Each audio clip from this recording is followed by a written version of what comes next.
ภายใต้การนำพาขององค์คณะพรรคเมืองเวียงคำเฮ็ดให้รวมยอดมูลค่ารายรับภายในบรรลุได้497ตื้อกว่ากีบในระยะ5ปีผ่านมาภายใต้การนำพาขององค์คณะพรรคเมืองเวียงคำสุดที่4ได้สุ่มใส่อย่างตั้งหน้าเข้าในการค้นคว้าเสื่อมซึมอย่างลึกซึ้งต่อแนวทางนโยบายของพรรคระเบียบกฎหมายของรัฐข้อกำหนดระเบียบการต่างๆเพื่อพันขยายและนำพาจัดตั้งปฏิบัติอย่างถูกต้องสอดคล้องกับสภาพจุดพิเศษเงื่อนไขของเมืองอย่างเป็นเจ้าการและประดิษฐ์สร้างเสิร์ชสู่ความสามัคคีเป็นปึกแผ่นของประชาชนบรรดาเผ่า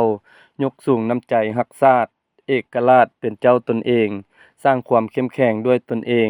บรรดาคาดหมายสู่ชนในการพัฒนาเศรษฐกิจสังคมหลายด้านได้บรรลุผลสำเร็จที่น่าพึงพอใจเฮ็ดให้เมืองเวียงคำมีโสมหน้าใหม่มีเสถียรภาพด้านการเมืองที่หนักแน่นสังคมมีความสงบปลอดภัยเศรษฐกิจมีการขยายตัวชีวิตการเป็นอยู่ของประชาชนได้รับการยกระดับดีขึ้นเป็นก้าวๆมา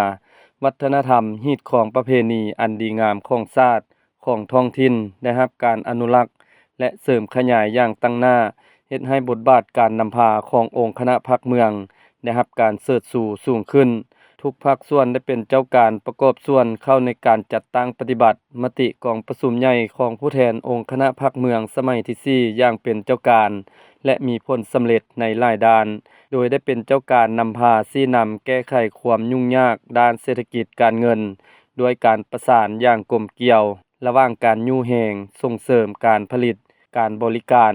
เพื่อตอบสนองความต้องการสมไส้อยู่ภายในและการแก้ไขชีวิตการเป็นอยู่ของประชาชนกับการเพิ่มประสิทธิภาพในการคุ้มครองรายรับและการดำเนินมาตรการประหยัดต้านการฟุ่มเฟือยอย่างเป็นเจ้าการตั้งหน้าขุดค้นท่าแหงบ่มซ้อนที่มีอยู่ภายในเมืองอย่างตั้งหน้าเฮ็ดให้เศรษฐกิจของเมืองมีการขยายตัวที่มั่นเที่ยงและถูกทิศโครงประกอบเศรษฐกิจมีการหันเปลี่ยนไปตามทิศที่ตั้งเป็นระบบด้วยจังหวะการขยายตัวเฉลี่ย 4.8 ส่วนร้อยต่อปีรวมยอดมูลค่ารายรับภายในบรรลุได้497ตื้อกว่ากีบเท่ากับ 76.03 ส่วนร้อยของแผนการเฉลี่ยรายรับต่อหัวคนได้23ล้านกว่ากีบหรือเท่ากับ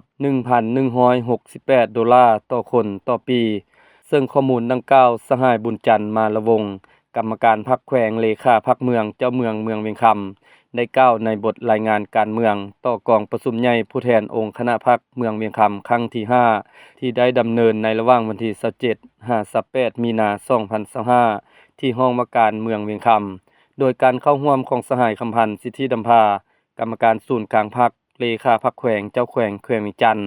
มีการนำขั้นแขวงคณะชี้นำการกะเกียมกองประชุมใหญ่พร้อมด้วยแขกถึกเชิญและผู้แทนสมบูรณ์เข้าร่วมทั้งหมด126สหายหญิง48สหายซึ่งเป็นตัวแทนให้แก่สมาชิกพรรคในทั่วเมืองจำนวน 1,159 สหาย